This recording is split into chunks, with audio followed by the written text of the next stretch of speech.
जो उपासना चल रही होती है उसी तरीके से चल रही होती है, लेकिन बीच बीच में ऐसा हो जाता है कि एकदम से उदासी हो जाती है उस टाइम, जैसे कोई भी सत्संग की कोई सूत्र मतलब या कुछ मतलब फिर शांति नहीं हो पाती है। तो लगता है ऐसा तो नहीं कि मतलब पीछे जा रहे हैं उपासना से। वाणी की थोड़ा देर करो पता चल जाएगा। श्री गुरुदास जी करे कबहू तो थोरो भजन, कबहू होत विशाल, मन को धीरज छुटे नहीं, गहे न दूजी चाल।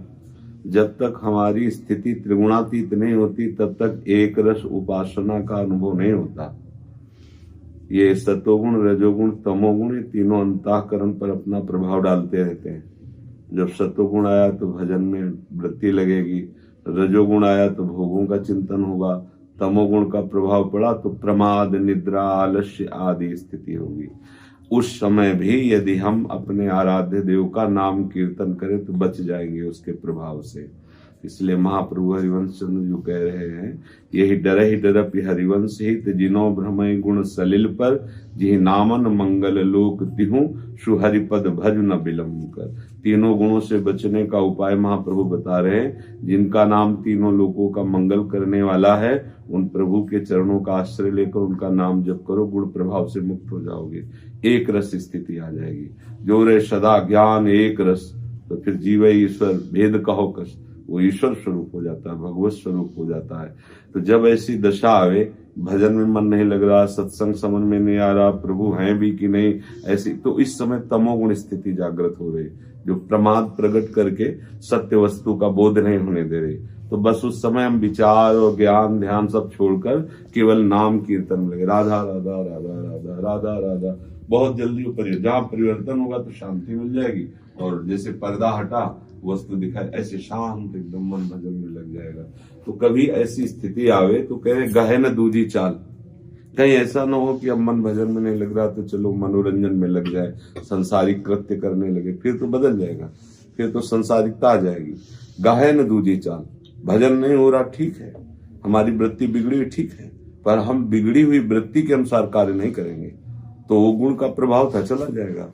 इसीलिए भगवान ने कहा है, मात्रा स्पर्शास्तु कौन्ते शीतोष्ण सुख दुखदा, आगमा पायनो अनित्यास्ता स्थितिक्षस्व भारत। ये अनुकूलता प्रतिकूलता है, जितने भी द्वंद्व हैं ये सब आने जाने वाले हैं, जितने विकार हैं आने जाने वाले हैं, इनको सहो अर्जुन। सहो सहने का तात्पर्य उनके प्रभाव से प्रभावित होकर क्रियान्वित न हो जाए।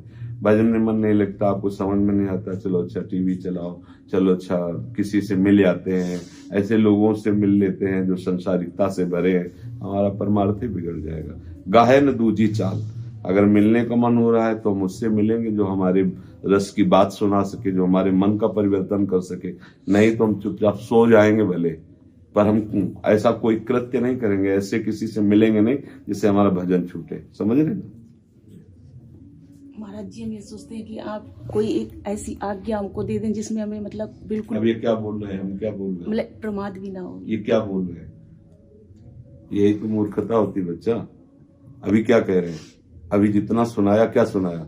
आज्ञा ही तो कर रहे हैं कि जब कभी ऐसी स्थिति हो तो क्या करना चाहिए, ये क्या कहे। अब इसके आज्ञा में क्या करें, मतलब समझो। आप लोग सत्संग का महत्व प्रश्न कर देते हो, आप लोग YouTube में भी सुनते हो, प्रगट में भी, लेकिन सत्संग क्या बोल रहे इसका मनन नहीं करते। नहीं तो प्रश्न का समाधान हो चुका ना, आपको क्या करना है समाधान हो चुका है। अब और कोई कृपा तो अब आकाश से वो जादूगरी तो है नहीं कि ये तेज आया हो गया, या टीवी में नहीं दिखाते, अब वो तो है नहीं हमारे पास। महाराज जी, मन जो है कृष्ण स्वरूप, ये कृष्ण में ही मन है और हमारी लाडली के अंकुश में है, फिर भी मन ये भागता क्यों? क्योंकि ये माना नहीं है हृदय से, केवल बुद्धि से माना है। जिस दिन हृदय से मान लोगे ना तो उस दिन कुछ प्रश्न ही नहीं रह जाएगा, आनंद ही आनंद है। हृदय को हमें हृदय बिहारी के चरणों में अर्पित कर देना है। मन क्रम वचन त्रिशुद्ध सकल मत, हम श्रीहित हरिवंश उपासी, बस हमें इतनी जरूरत है। अब जो कहें करें, हम सोई आयुष लिए चले नहीं, हमारा मन से संबंध नहीं है, हमारा श्री जी से संबंध है। ठीक हो जाएगा। मन आपके अधीन है, रहा है, आपके बिना ना कुछ कर सकता है, ना आगे कुछ कर पाएगा, न उसने कुछ किया है, जो भी किया है आपके सपोर्ट से किया है। अब ये बात आप जान जाइए, उसको सपोर्ट देना बंद कर दीजिए। वो आपके अधीन पहले भी था, आपके बिना कुछ कर नहीं सकता, पर वो इतना मथन स्वभाव वाला है कि वो आपको अपने अनुकूल करा के चला लेता है। ये है, अब ये खेल रखा गया है। जब कोई खेल रखा जाता है तो खेल का अधिनायक दोनों पक्षों का स्वामी होता है, पर दोनों पक्षों को विपरीत अवस्था में खड़ा करता है। और अब मान लो अपने ही देश के खिलाड़ी हैं, दोनों हैं, तो दोनों के लिए दोनों को बराबर युद्ध का नियम बताया गया है। अगर दोनों में जो जीते तो भारत चैंपियन माना जाएगा, फिर विपक्ष से लड़े तो विश्व चैंपियन माना जाएगा। तो ऐसे अनंत ब्रह्मांडों का सबसे बड़ा खेल ये है माया से मुक्त होना। जैसे कोई कहता है भगवान ने माया क्यों रची, तुम्हारे लिए थोड़ी रची, मायापति हो ना, अपने लिए रची। तुम यही मान लो तुम्हारे लिए माया नहीं, तुम जीवन मुक्त हो गए, लेकिन तुम तो मायापति बनना चाहते हो, माया को भोग करना चाहते हो, इसलिए तुम खेल में फंस गए। समझना है। जैसे किसी ने हमसे प्रश्न किया था कि भगवान ने ऐसी माया क्यों रची कि जीव परेशान, तो जीव है ही नहीं। एक वो हम भविष्य हम अपने आप में खेल रहे हैं। तुमने उनको अलग मान करके तुम मायापति बनना चाहते हो, माया के भोगी बनना चाहते हो, इसलिए परेशान हो। लौटो माया से, लौटो, खत्म खेल। अब मन को इतने इस खेल में इतना तो सहना पड़ेगा ना। वो राज से भी बता रहे, मय्ये वो मन आधत्स्व मयि बुद्धि निवेश है, तो निवशिष्य से मय्ये व अत ऊर्ध्वम न संशया। मेरे में मन लगा दो, मेरे में बुद्धि लगा दो, तो हर समय मेरे में निवास करोगे, इसमें कोई संशय नहीं, भगवान कह रहे हैं। तो वो अपना राज से भी खेल का बता रहे हैं। अब हमको इस खेल में उत्तीर्ण तो, अब अगर कह दे भाई हम बैट बल्ला नहीं चला पाएंगे, लेकिन हमको इनाम मिलना चाहिए विश्व चैंपियन क्रिकेटर का, तो कैसे हो पाएगा भाई? आप जिस खेल में उतरे हैं तो उस खेल से पार होने के लिए, खिलाड़ी बनाने के लिए आपका गुरु तैयार है। देखो ऐसे से ऐसे, ऐसे से ऐसे। अब आप कह दो हमसे सब होगा नहीं, तो जो हो रहा है उसी में फंसेगा भाई। मुक्त होने के लिए, इस खेल पर विजय प्राप्त करने के लिए वही भगवान गुरु रूप में आकर के अपना रहस्य बताता है, एक एक बात बता देता है। अब हम उसे स्वीकार नहीं करते तो फिर कुछ हासिल नहीं होता। बस इस खेल में ये भ्रम बना रहता है, पुनरपि जन्म पुनरपि मरण। न जन्म है न मरण है, पर हो रहा है, ना होते हुए भी हो रहा है। स्पष्ट दिखाई दे रहा है कि ये जन्मा और ये मरा, यद्यप कुछ नहीं है।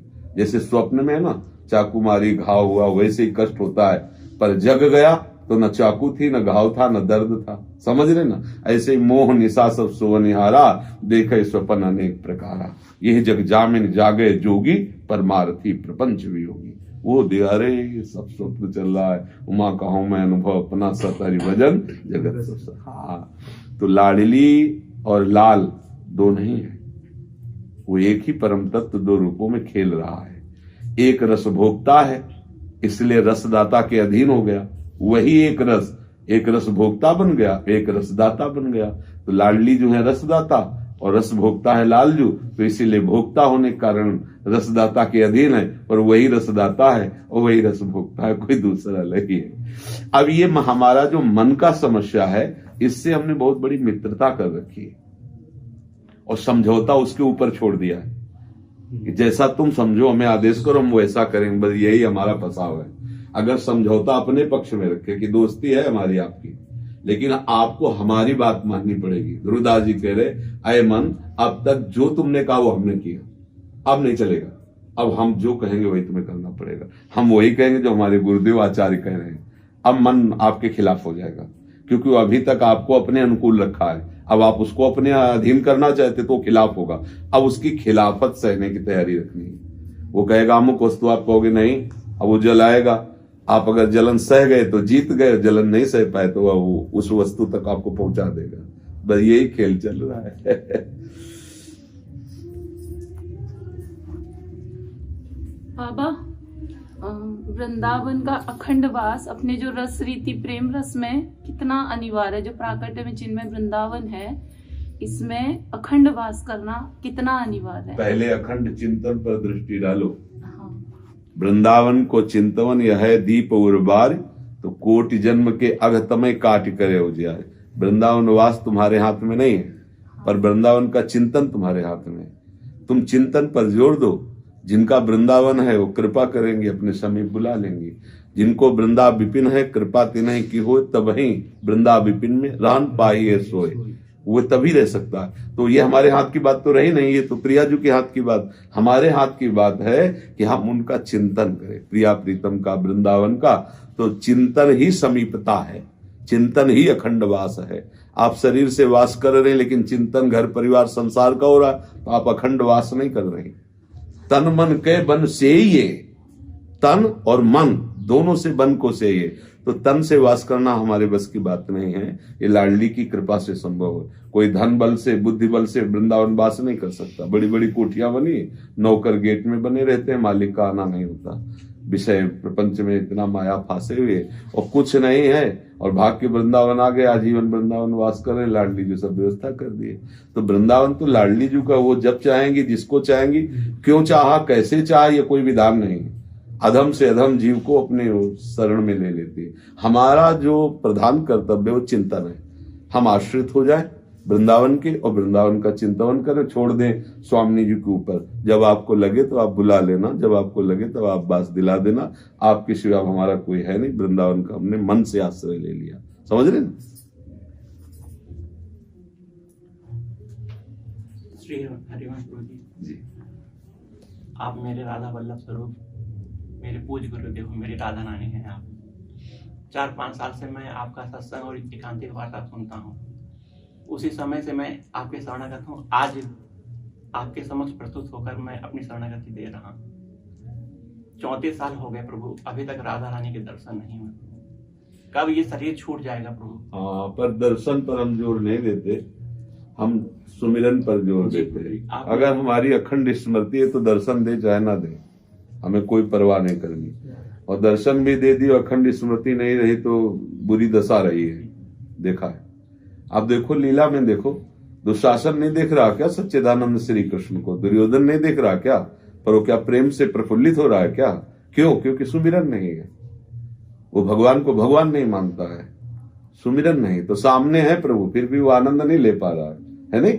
और कितने ऐसे भक्त हैं जो उनके नाम के प्रताप से अश्रु पुलकित होकर रोते और भगवान छुप करके इस प्रेम रस का रसास्वादन करते हैं। हम लोग इस संसार से दुखी होकर सोचते हैं यार जल्दी श्री जी मिल जाए, झंझट खत्म हो जाए, है सब बिल्कुल सब, बस भगवान कैसे मिल जाए, क्यों? ये झंझट खत्म हो जाए।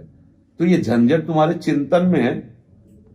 असली बात तो तुम्हारा चिंतन बदल जाए। भगवान कहीं भी जहां भी बात की है गीता में, आप देखो इस बात पर जोर, अनन्य चिंतयन्तो माम अनन्य चेता सततम यो माम स्मृति नित्यसा। जहां भी संत महात्मा आचार्य गुरुदेव भगवान बोले तो खास बात यही बोले, हम खास बात को पकड़े। दर्शन मिलना ना मिलना ये आपके ऊपर है, आप मिलना चाहो ना मिलना। हम योग्यता थोड़ी प्रस्तुत करेंगे कि हम 34 साल के हो गए, अब योग्य हो गए आपके दर्शन के। 34 जन्म व्यतीत हो जाए तो भी योग्य नहीं होंगे, और वो चाहे तो 34 सेकंड तब होंगे जब वो मिल जाएंगे। उनकी चाह पे है ना।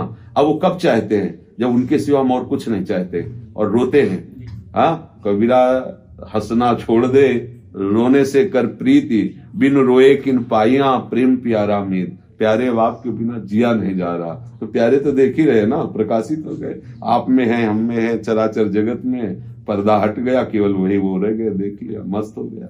देखने से ज्यादा श्रेष्ठ है उनका सुमिरन। प्रभु जी, आपके सत्संग के प्रभाव से एक बात ठसक आ गई कि मेरी राधा रानी, मैं उनके आश्रित हूँ।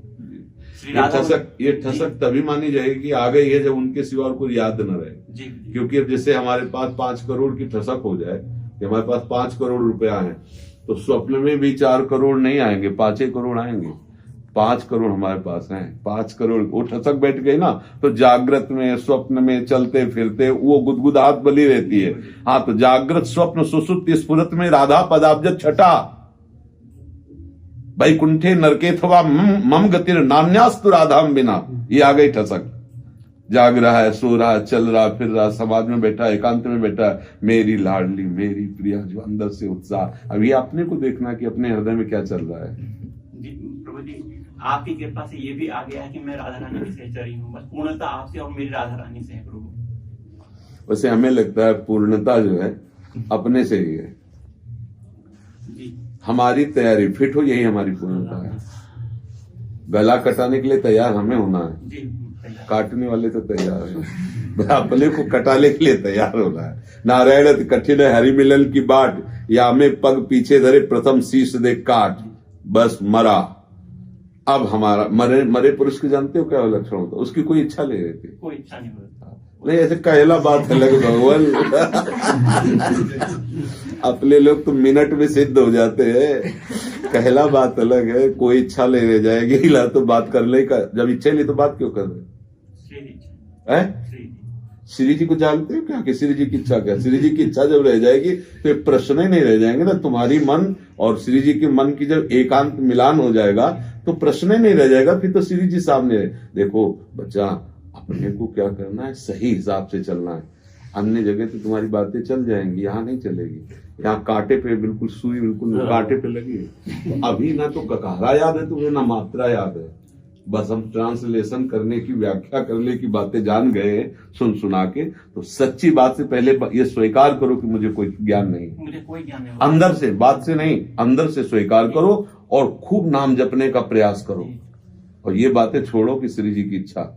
अभी आप मन को ही श्री जी समझे हो। जिस दिन श्री जी की इच्छा में पहुंच जाओगे ना तो बच्चा प्रश्न नहीं बचते। ब्रह्मभूता प्रसन्नात्मा न सोचते न कांक्षते समः सर्वेषु भूतेषु मद भक्तिम लभते परा। भाई आप कह रहे हो हमें बुखार नहीं है और डॉक्टर पकड़ के कह रहा है 101 है, पक्का 101 है। आप कह रहे हो नहीं जी मैं स्वस्थ, भैया वो डॉक्टर है, उसके पास थर्मामीटर बस, ये थर्मामीटर है। ब्रह्मभूता प्रसन्नात्मा न सोचते न कांक्षते समः सर्वेषु भूतेषु मद भक्तिम लभते परा। समझ रहे हो ना? कोई सोच नहीं, कोई आकांक्षा नहीं, अखंड प्रसन्न। अब प्रश्न कहां रह गया? अब इच्छा कहां रह गई कि श्री जी दर्शन दे? क्योंकि दर्शन करने वाला ही नहीं बचा तो दर्शन की मांग कैसी? हमारा मन श्री जी के मन में मिल गया, हमारी इच्छा श्री जी की इच्छा में मिल गई। अब दर्शन कौन चाह रहा है? और उसको आदर्शन कब है?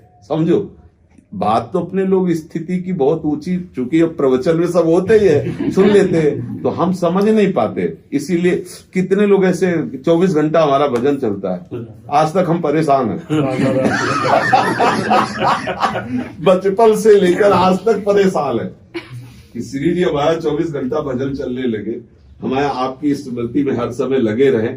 भजन करते हुए भी लगता है भजन नहीं हो रहा जैसा होना चाहिए। कभी कभी उदासी सी छाती है कि यार पूरा जीवन निकल गया, अभी छक के भजन करने को नहीं मिला। ऐसा कभी कि घंटों रो रहे हैं उनके लिए, रोते हुए भी लगता है कहीं बनावटी आंसू तो नहीं निकल रहे हैं, कहीं कोई दुख के आंसू तो नहीं, पता नहीं श्री जी के प्रेम के निकल रहे हैं कि नहीं। फिर भी एक कचोट रहती है कि हम श्री जी से प्रेम करते, पता नहीं प्रेम है हमारा कि नहीं है।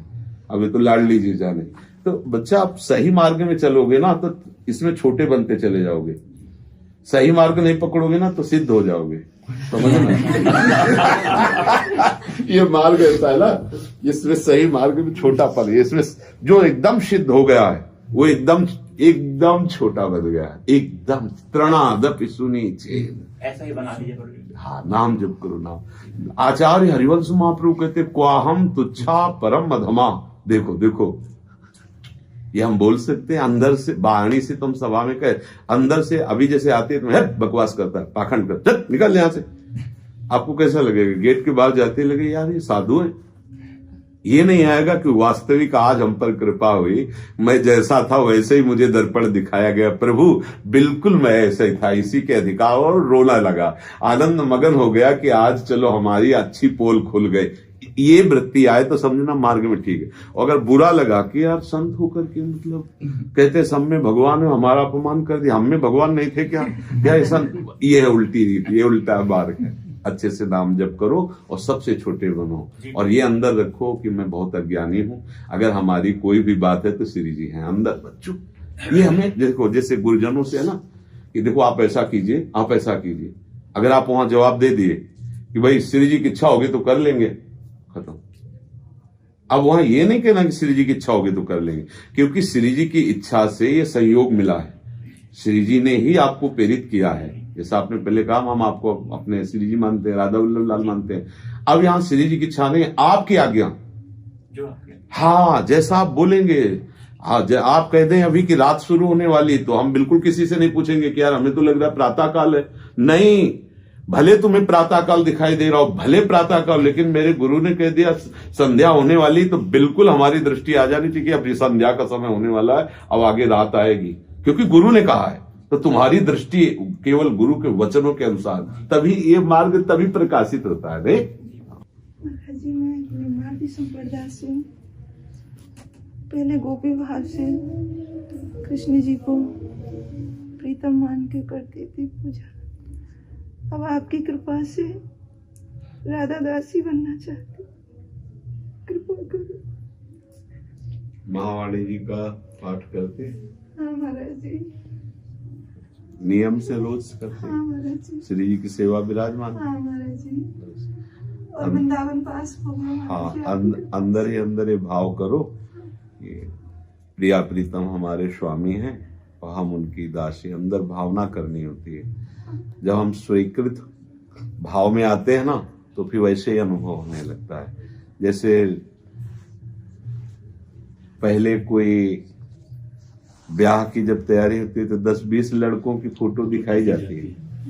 उसमें हम देखते हैं कि इनमें से कौन हो सकता है, और जब ये निश्चित हो जाता है कि अब इसी से पाणी ग्रहण होगा, तो फिर जो दर्शन देखना होता है वो एक अलग होता है।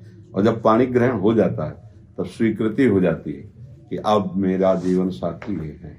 ऐसे ही हमारे पहले जो भाव होते हैं वो 10-20 फोटो देखने वाले जैसे होते हैं कि हम इनको ये मित्र मान लें, कि इनको पति मान लें, कि इनको क्या मान लें, ऐसा। और जब आचार्य और गुरु के द्वारा वो संबंध करवा दिया जाता है कि अब जैसे अपने लोगों को है कि गुरुदेव ने मंत्र, उपासना और पूरी पद्धति बता कि अब ये श्री जी की दासी भाव की ऐसी स्थिति होती है, ऐसे चलना है। उनकी कृपा से स्वीकार करना होता है, मैं श्री जी की हूँ। वही स्वीकृति उसी मंत्र जो गुरुदेव मंत्र देते हैं, उस मंत्र के प्रभाव से जागृत होती चली जाती है। महाराज जी आपकी कृपा से अब मेरे को बस श्री जी चाहिए। बस खूब देखो, श्री जी को हमें अंदर ही अंदर सुमिरन के द्वारा प्राप्त करना है। जितनी हम स्मृति रखेंगे, जितनी स्मृति, उतने हम श्री जी के नजदीक है। श्री जी की नजदीकता सेवा, सुमिरन और लीला गायन 3 के द्वारा प्राप्त होती है। तो सेवा आपके पास विराजमान है, वाणी जी आपके पास है जिसका गायन करती है। बस सुमिरन पर दृष्टि दे दो कि भूल जाओ मैं स्त्री हूं, मैं पुरुष हूं, मैं माँ हूं, मैं पत्नी हूं, मैं भाई हूं, जो भी जितने संबंध हैं, बस एक बात रहे कि मैं श्री जी की दासी हूं। हर समय उनका सुमिरन, और यही जब परिपक्व अवस्था आ जाएगी तो फिर अपने आप अनुभव होने लगेगा कि आप श्री जी की दासी हैं। अनुभव तभी होगा जब बहुत काल तक सुमिरन हमारा चलता रहे। बहुत काल का मतलब जितनी श्वासें अब हमारी हैं वो केवल श्री जी के लिए हैं। ये बात पक्की करके और हम अपनी दिनचर्या में रहें। महाराज जी मुझे बचपन से ही गोविंद जी की कृपा है, लाडली लाल की कृपा है। मैं 8 साल की तब से प्रभु ने मेरे को, प्रिया लाल जी ने कृपा करी है मुझ पर। ये सब अंदर रखो, बताओ मत किसी से, अंदर ही अंदर। परंतु वृंदावन की कृपा और लाडली की कृपा तो आपसे मिली है। मेरे लालजन से बस यही प्रार्थना थी कि मुझे संत रूप में आओ आप। खूब कृपा करिए महाराज जी आप। सत्संग सुनो और उसको मन में धारण करो। सत्संग सुनो। महाराज जी 3 साल से आपसे मिलना चाहते हो। वैसे दर्शन मैं 2-3 बार कर चुकी हूँ, मिल नहीं पाई। आपकी बड़ी कृपा हुई है मुझ दासी पर। महाराज जी उनमें कोई बल नहीं है मैं पहुँच सकूं, आप कृपा कर दो। महाराज जी जैसे ग्रस्त जीवन से हैं, अब मैं अपनी टूटी फूटी भक्ति देखता हूँ और आपके साधुओं की भक्ति देखता हूँ तो ऐसा लगता है श्री जी कम प्यार करती है क्या मुझसे, या मैं पता नहीं। नहीं, आप जो है अभी थोड़ा गलत है। आप होड़ करना चाहते हैं, ये गलत है। जब आपकी भक्ति को देखता हूँ, अपनी भक्ति को देखता तो लगता है कि श्री जी का हम पर कृपा प्रसाद कम है। इसमें यही सिस्टम गलत हो गया। आपको क्या भाव रखना है कि श्री जी ने जो आपको दिया है, आप कृपा करके हम कैसे प्राप्त कर सके, हमें बताइए। आपने सीधे की बात की ना कि श्री जी की हम पर कम कृपा है क्या आपको जब आप साधुओं को देखता हूं, ये प्रश्न गलत हो गया, इसकी धरे खत्म हो गई। इसमें साधुओं को ज्यादा सेवा करने का या तो पूजा करने का उन्होंने और किसी हम को वैसे माना, ही- उन्होंने किसी को माना नहीं। आपने बहुत से सुख भोगे हैं, आपने बहुतों को प्यार में के जाल में फंसाया, बहुतों को प्यार के जाल में फंसे हैं। राधा समझ रहे हैं ना? श्री राधा। अगर आप ये सोचती हो कि श्री जी के निर्णय में गलती है ना, आप उसके भी अधिकारी नहीं जो आपको श्री जी ने दिया है। खुली बात, आप उसके भी अधिकारी नहीं। आपने कितनों को बुलाया कि तुम हमारी जिंदगी हो, कितनों को तुमने अपनी जिंदगी सौंपी, मैं आपका हूं, सिर्फ आपका हूं। किसके लिए? भोगों के लिए, स्वार्थ के लिए। कहां है आपकी निष्ठा? कहां है श्री जी से प्यार करने का तरीका? समझ रहे ना? और इन्होंने, संतों ने क्या किया है? मार दिया अपने आप को, लाडली जी के लिए मार दिया, अपने जीवन को समर्पित कर दिया। जितना उनके ऊपर कृपा है ना, वो तो तुम बाहरी केवल देख रहे हो, अंदर से देखो तो केवल श्री जी ही श्री जी है।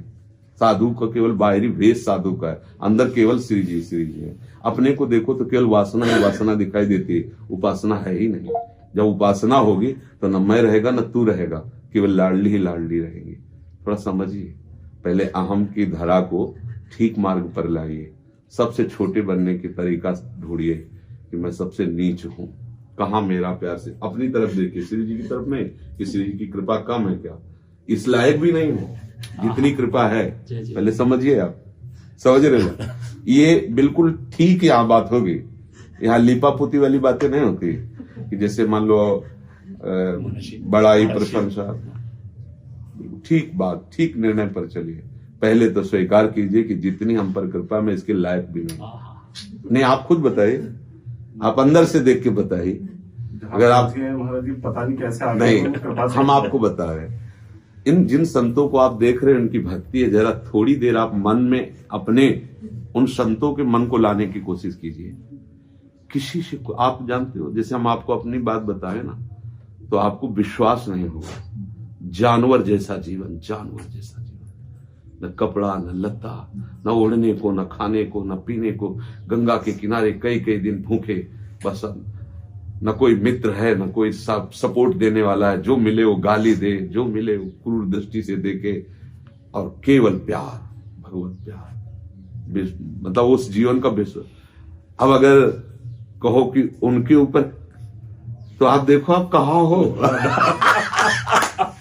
मन में काम आ रहा है, मन में क्रोध आ रहा है, मन में लोभ आ रहा है, मन में मोह, सबको पी गए, शांत, सब मार रहे हैं अंदर से, सब सह गए, चुप शांत। साधु का मतलब केवल भेष और तिलक लगा लेना नहीं, ये तो बाहरी पोशाक, अंदर से जो पिटाई हुई है।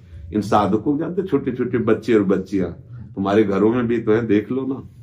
हर सुविधा दी हो फिर भी कंट्रोल कर पा रहे हो क्या? उनके मन में जो आता है वो करती है ना। और यहाँ कोई सुविधा नहीं, रूखा सूखा खाओ, वही पीले कपड़े और मोड़ मुड़ाओ और रज लगाओ, कोई श्रृंगार नहीं, कोई सुविधा नहीं। और कहाँ जा रहे हैं? जानते हो इनको कितना कर मन से प्रणाम करते, मन से। ये वही बच्चे हैं जो आपके घर के बच्चे हैं। मोबाइल है, टीवी है, आज चलो वहां ले चलते हैं, आज उस होटल का भोजन, आज ही खवाना पे, फिर भी मम्मी पापा को सिंगे पे रख के अपनी मनमानी करते नहीं करते। यहाँ हर कनेक्शन बंद, न मम्मी न पापा न भोजन न मनोरंजन, सब। अब इनके ऊपर कृपा नहीं होगी तो किनके ऊपर होगी? एकांत में जल रहे वेदनाएं, 14-15 से वेदनाएं जागृत हो जाती है संसार के आकर्षण की, सह रहे। ऐसे आंख नहीं, अगर आंख ऐसे उठी तो यहाँ थोड़ी सीसी कैमरा लगे, यहाँ वहां नहीं कि वहां हाल में लगे, वो तो बाहरी है, यहाँ लगे। अगर आपने इधर निगाह उठाई तो एकांत में आपको मिलना होगा। चलिए आइए, आपने कैसे, एक बार ऐसे देखने के पहले कांपना होता है सबको, ये ऐसा नहीं है। अब इनके ऊपर कृपा नहीं होगी। 3 बजे तड़के से जागे हुए हैं, 8 बजे तक बच्चे सोते हैं, और 8 बजे तक इनकी कई घंटा की दिनचर्या हो जाती है। सर्दी हो, गर्मी हो, बरसात, कैसे इनकी होल्ड करोगे?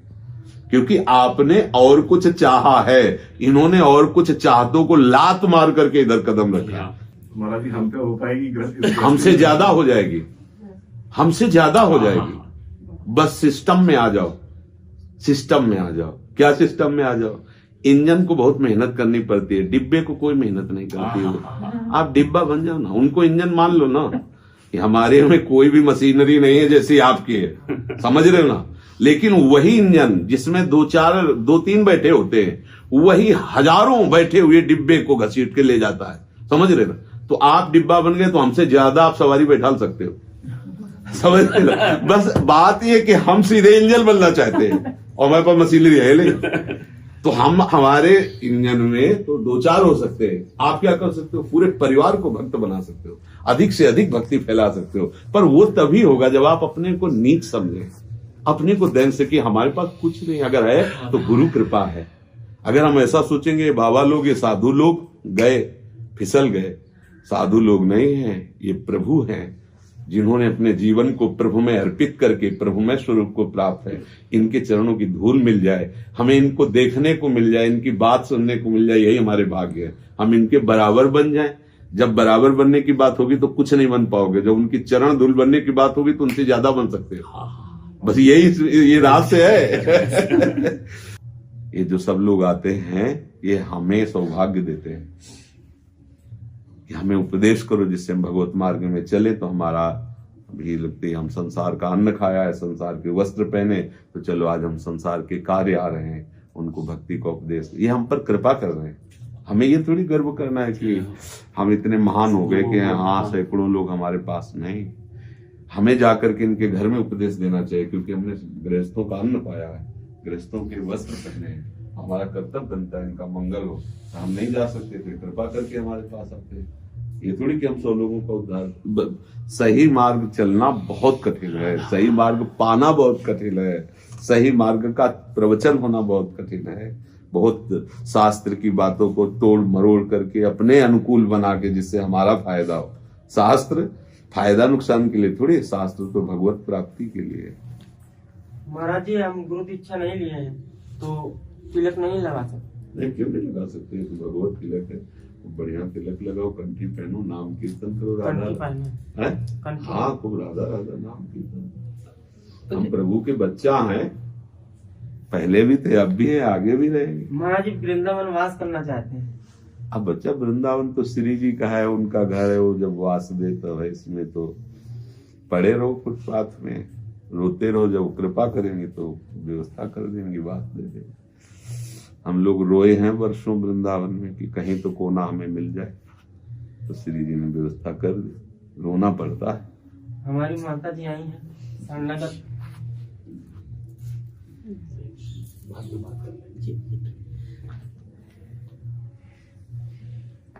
किसी को कोई भागवती प्रश्न है तो पूर्णिमा जी के सामने निवेदन कर सकते हैं। रहते तो बहुत प्रश्न, पर प्रभु आपके दर्शन से वैसे प्रश्न जो है वो सब मन की एक तरंगे हैं, सबका समाधान है कि भजन करो, बस अपने को सबसे छोटा समझकर, सबको बड़ा मान करके, प्रभु का स्वरूप मान करके शांत होकर भजन करते रहो, अपने आप रास्ता दिखाई देने लगेगा। बहुत प्रश्न ही है, भजन नहीं होता तो कुछ हाथ लगना नहीं है, नहीं ना।